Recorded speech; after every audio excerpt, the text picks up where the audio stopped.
हातात नैवेद्य खिचडीचा ठेवला आणि त्या दिवशी 10 सव्वा 10 वाजता राजा गेले, नैवेद्य ठेवला आणि नैवेद्य उघडा करायच्या आधी तोंडाकडे पाहिलं तर देवाच्या तोंडाला खिचडीचे कण लागले होते, भाताचे कण. तर राजानं पुजाऱ्याला सांगितलं, काल देवाला नैवेद्य तोंडाला लावल्यावर तोंड पुसलं नाहीस का? तो पुजाऱ्यानं सांगितलं, मालक नैवेद्य ठेवल्यावर देवाच्या तोंडाला खिचडीचा घास लावला, मखमली कपड्यानं तोंड पुसून घेतलं, तो घास या खिचडीत टाकला, अर्धा आम्ही पुजाऱ्यानं घेतला, अर्ध्यातला अर्धा तुम्हाला द्याला आणि चौथाही भाग भक्ताच्या खिचडीत टाकून सगळ्यांना वाटला. त्याच्यावर रात्री देवाचे शेजेचे मंत्र झाले, देवाला अंग गळ्यातले निर्माल्य काढले, माळा काढल्या, देवाला शेजेवर पोहुडलं, ह्या सगळ्या गोष्टी झाल्या. आणि सकाळी देवाला पंचामृतानं स्नान घातलंय, अभिषेक झालाय, मंत्रोच्चार झालाय आणि देवाच्या तोंडाला खिचडीचे कण कस काय? राजान पुजाऱ्याला वेठीच धरलं, दार लावलं आणि मग साक्षात्कार झाला राजाला. संध्याकाळी, राजा तुम्ही नैवेद्य नुसता ठुता, पण या गावातली एक म्हातारी तिची खिचडी देव खातो. राजा म्हणला, आपल्याला तिला बोलवा, आपल्याकडे बोलवा. मग तिला बोलवून घेतलं, त्या म्हातारीला बोलवलं, भालदार चोपदार पालखीच पाठिली सोन्याची. पण ती साध्या विचाराची म्हातारी होती, साध्वी भोसले माता सारखी ती माऊली होती. ती पालखीत कशाला बसून सोन्याच्या? त्या म्हणल्या, मी पायी चलते. आणि ती म्हातारी काठी टेकीत टेकीत राजाच्या दारात आली. आल्याबरोबर राजाची पत्नी वगैरे, प्रधानाची पत्नी सगळ्या बसल्या. राजाने विचारलं, माय, मोठी माणसं आदरयुक्त बोलतात, हे माय. जी माय बाप. तू खिचडी करते? हो. देवाला नैवेद्य? हो. नुसता नैवेद्य देत नाही, त्यानं खाल्ल्याशिवाय मी खात नाही. राजा म्हणला, आगाऊच का आम्ही? आमच्या इथं सरपण टाकायला सोन्याची चूल. आता सरपण सोन्याचं नसतंय, असतं तर ते पण केलं असतं राजा. सरपण कसं सोन्याचं करता येईल? चूल सोन्याची, भांडे सोन्याचे, चमचे सोन्याचे, ताट सोन्याचा, नगारा वाजायला सोन्याची टिपरे, नगाऱ्याचं कातड सोन्याचं करता येत नाही, तर ते पण केलं असतं. माणसं काय करतील पैशाच्या जोरावर, देव जाणे. सगळं वैभवशाली. आम्ही काय ठुली म्हणून ठुतो, खाल्ली म्हणून खाऊ घालतो ना आणतो घरी. म्हातारी म्हणली, तशी नाही. मग राणीनं सांगितलं, प्रधानाच्या पत्नीनं सांगितलं, बऱ्यापैकी असे चरचर बोलणारे लोक असतात ना मोठ्या लोकाय पुढं, पण मोठ्याल्या लोकांसोबत राहणाऱ्यानं जरा हिशोबात बोललं पाहिजे. आमच्या इथलं एक मोठ्याच्या संग राहून गरीबाला गाचंड्या देत होतं, पण ते मोठं पळड्याव याला लोक नदीला हाणलं. मग त्याला नदीला हाणलं लोकांनी. त्याच्यामुळं मोठ्याच्या संग राहून आपण नाही तरतर केलं पाहिजे. मोठे मोठे असतात ते पळड्याव, आपल्याला कोणी हानीत मग, त्याच्यामुळे नाही. हा हा, या बा बैल म्हातारा झाला की येसन काढून घेत असते, येसनी काढून घ्यायची वेळ येऊ दिली नाही पाहिजे माणसानं. विठाला विठाला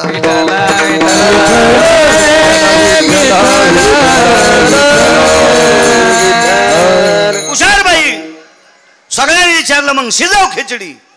ती म्हणली, तुमच्या इथं सोन्याची चूल आहे, सोन्याचं पातेल आहे, सोन्याचा चमचा आहे, हिच्यात टाकायला काय कोथिंबीर काय टाकायची, सोन्याची इळी आहे, सगळे तुमचे तांदूळ भारीचे येतं, पण तुमच्या इथं शिजलेली खिचडी जगन्नाथ खात नाही.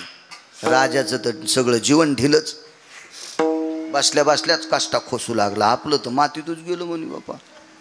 चला म्हणे, प्रधानजी, राजा, मंत्री, महामंत्री, सुमंत्री, राजाची महाराणी, प्रधानाची पत्नी, त्या म्हातारीचं घर गावाच्या कडेला. पण त्याच्यातला एक मंत्रिमंडळातला एक जरा लवचिक होता.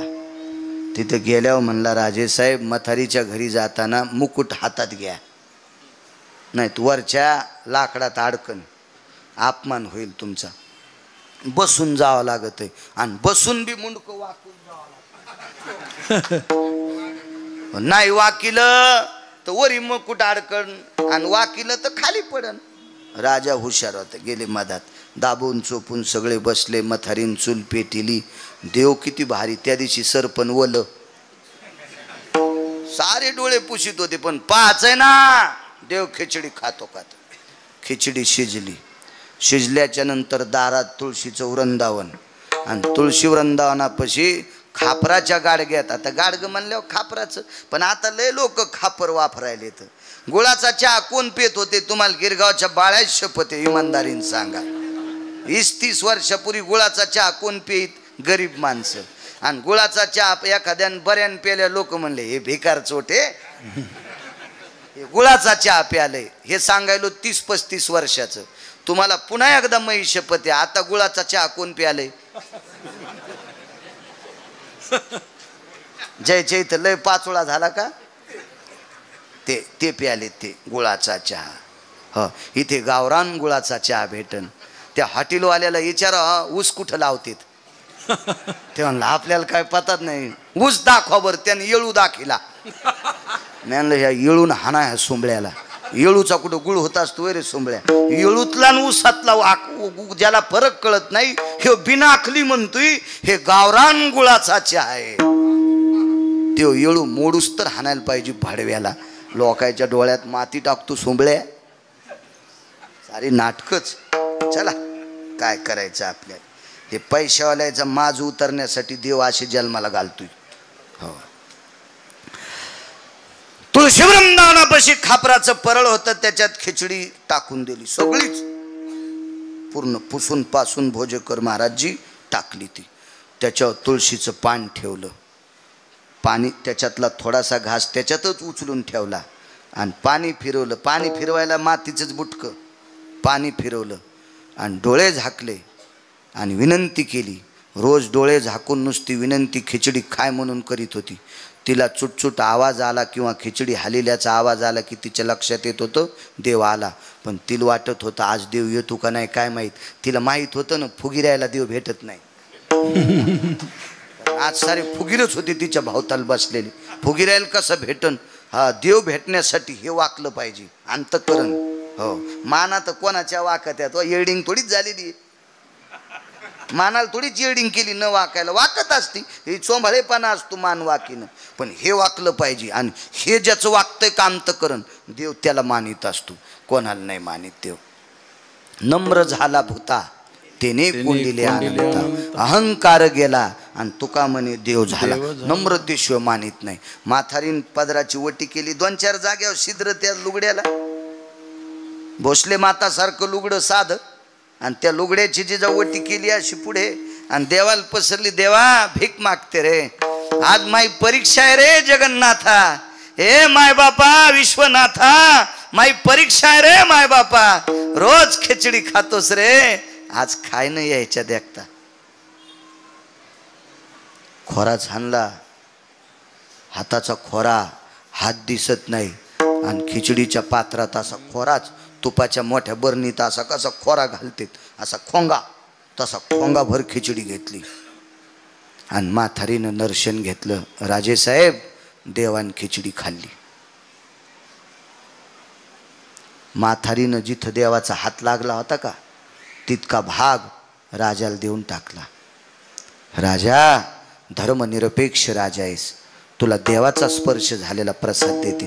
ठराविक लोकांना भेटतो. देवाचा स्पर्श झालेला प्रसाद रानोबा नावाच्या वारकऱ्याला भेटला. हे रानोबा नावाचे वारकरी म्हणजे चोखोबरायचे वडील होते. देवान चोखलेला आंबा रानोबाला भेटला. देवाचे दातन ओठ लागलेला तो आंबा पत्नीला दिला. झाल्याला मुलगा नाव ठेवलं चोखोबा. हे ठराविक लोक असतात पात्र शुद्धांना. राजाने विचार केला काय म्हातारी, त्याच जागेवर महाल बांधला आणि आज तिथेच स्वयंपाक घरे जगन्नाथाचं आणि तिथून खिचडी करून जगन्नाथाला आजही नेण्याची पद्धत आहे. दृष्टांत संपला. महाराज सोन्याच्या चुलीवर शिजवलेला स्वयंपाक खात नाही, पण एका झोपडीत लहानशा 4.5 फूट उंचीच्या झोपडीत राहणाऱ्या म्हातारीच्या हातची खिचडी खातो. जगन्नाथ तिची खिचडी खातो. ती साध्वी किती अधिकारी असेल तशा माझ्या भोसले माता किती अधिकारी असताल. म्हणून मालक पहिल्या कडव्यात म्हणतात काय त्यांचा महिमा वर्णवारवार, काय त्यांचा महिमा वर्णवारवार, काय त्यांचा महिमा वर्णवारवार,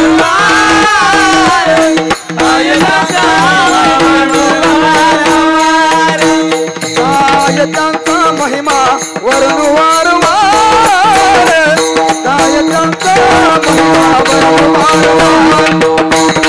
काय त्यांचा महिमा वर्णवारवार, काय त्यांचा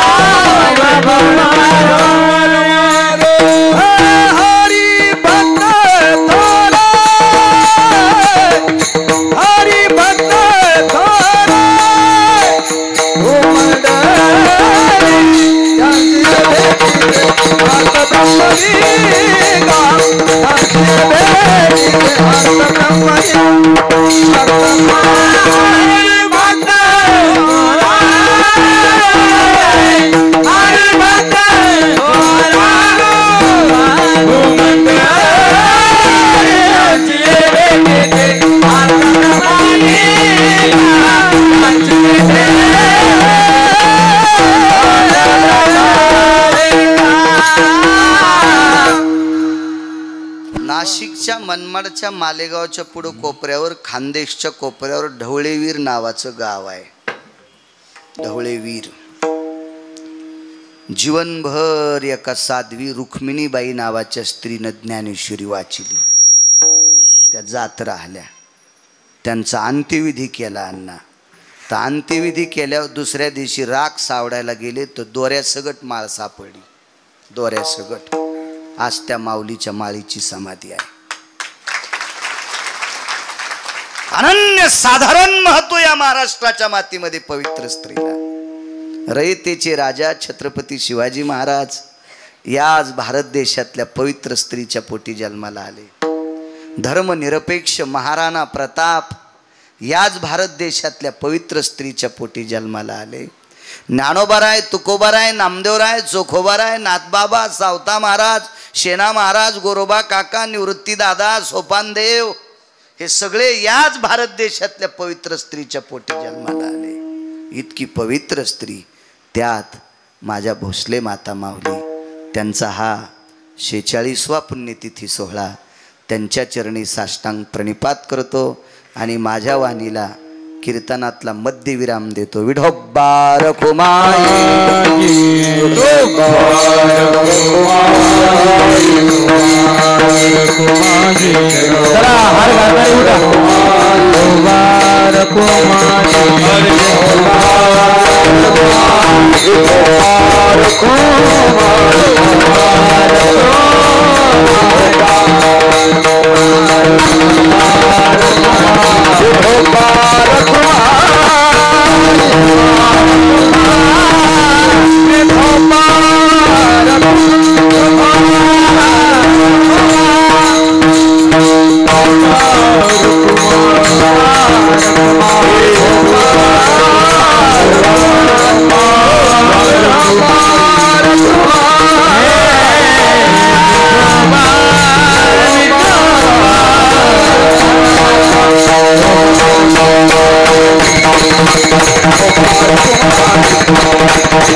काल्याचा अभंग घेतो. नमः शिवाय, ओम नमः शिवाय, हर हर भोले, नमः शिवाय, नमः शिवाय.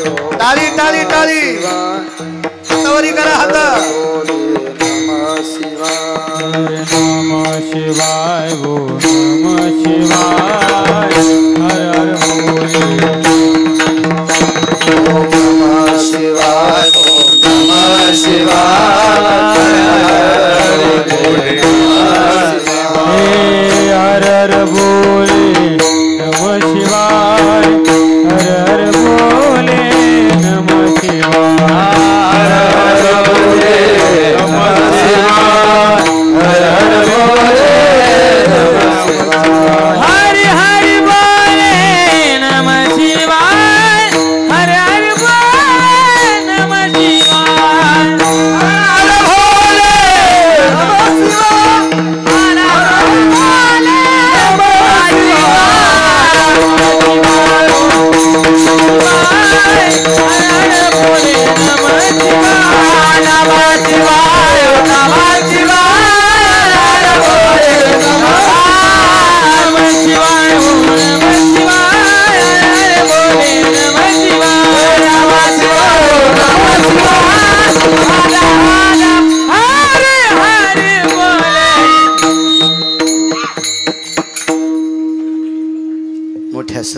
चालत असलेला हा समाधी उत्सव पुण्यप्रसंग सोहळा साध्वी आसरामाता भोसले त्यांच्या चरणी माझ्या वाणीला विराम देतो.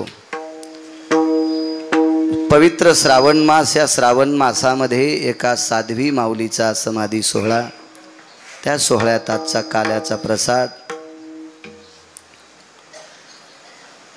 मोठ्या श्रद्धेने मोठ्या अट्टहासाने भरत अण्णा घोडके यांनी केला. मला जिजा म्हणाले त्यांची फार इच्छा होती प्रसाद मला मिळावा आणि त्या प्रसादाला बाळू महाराजांचं कीर्तन असावं, असा त्यांची भावना. योगायोग मलाही येण्याचा आला. भरत अण्णा घोडके त्यांना कोटी कोटी धन्यवाद. अशा पवित्र श्रावण मासामध्ये एक अनन्यसाधारण महत्त्व आहे. माझ्या भगवान शिवजीचं या मासाला आधिपत्य आहे आणि या मासामध्ये एका पवित्र साध्वीच्या समाधी सोहळ्याच्या दिवशी तुम्ही प्रसाद केला.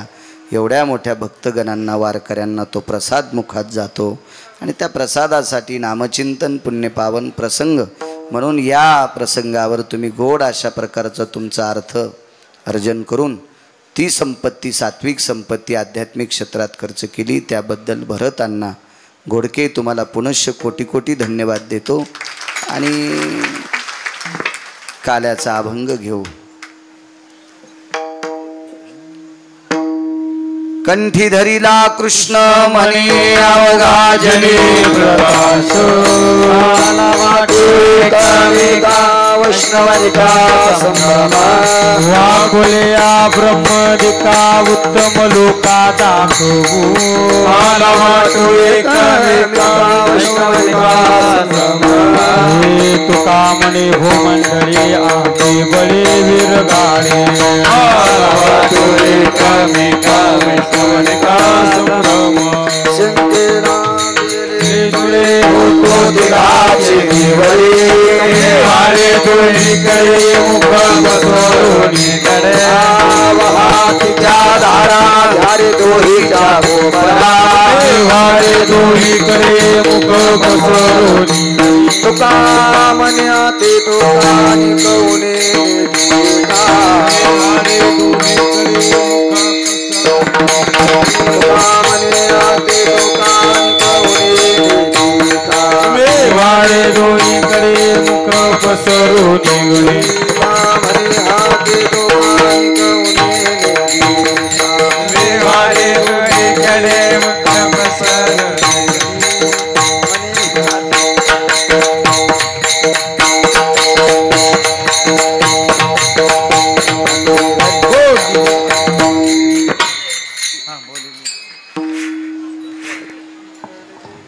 ज्ञानदेव ज्ञानेश्वर माऊली, ज्ञानराज माऊली, ज्ञानेश्वर माऊली, विठ्ठल जय जय विठ्ठल,